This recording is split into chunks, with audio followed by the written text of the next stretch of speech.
Hey folks, I'm just out enjoying a nice peaceful day in the Smoky Mountains today. It's a beautiful spring day, mid 60s, a little breeze going, sun shining. But anyway, a little information I came across that you may be aware of, but I wasn't until this morning.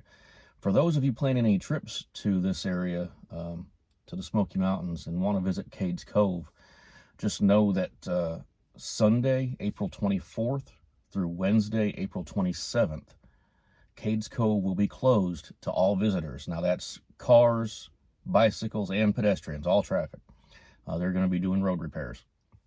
So I just want to make you aware of that. If you're planning on coming to this area and you like to visit Cades Cove, I don't want you to get there and be disappointed. So try to plan accordingly. And no matter when you come or plan to visit the Cades Cove now, remember that it's getting busier. We're not quite in peak season, but it is getting busier.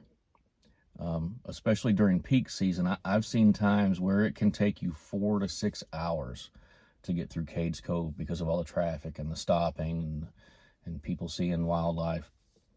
So try to plan accordingly for that too when you do come. There's only one restroom area stop, and please, like I said, plan for several hours to get through just in case. And make sure you bring yourself some snacks, some water, whatever you may need to make it a several-hour trip. Don't forget to bring binoculars and a camera and enjoy all the scenery. Hope you all have a great week, great weekend, and I'll see you all again soon. Thanks.